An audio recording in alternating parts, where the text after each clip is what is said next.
خدا کے خلاف ہے، اور خدا کتنا بڑا ہے، اور اس کی شریعت کے مطابق دانت کے بدلے دانت ہے۔ اور اگر آپ خدا کے خلاف گناہ کر چکے ہیں تو کتنی زیادہ نیکیاں درکار ہیں۔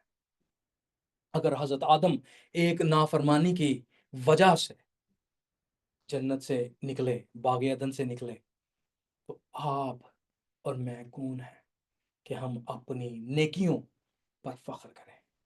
اس لیے ہمیں یسوع نام دیا گیا ہے کہ اس نام کے وسیلہ سے ہمارے گناہ معاف ہوں گے۔ ہمیں ایمانویل دیا گیا ہے، جس کو قبول کرنے سے خدا ہمارے ساتھ ہوتا ہے۔ آئیں، اگر آپ مسیح کو قبول کرنا چاہتے ہیں اور اپنے گناہوں سے نجات حاصل کرنا چاہتے ہیں تو مسیح یسوع کو اپنے دلوں میں ویلکم کریں۔ اس کرسمس کے موقع پر اس خوشخبری کو قبول کریں جو فرشتہ ہمارے پاس لاتا ہے، جو وہ لوکا کی انجیل اس کے دوسرے باب میں فرماتا ہے کہ عالم بالا پر خدا کی تمجید، اور زمین پر ان آدمیوں سے جن سے وہ راضی ہے صلح۔ خدا ہم سے صلح کرتا ہے کرسمس کے موقع پر۔ آئیں، ہم اپنی آنکھوں کو بند کریں گے، سروں کو جھکائیں گے اور خداوند کے حضور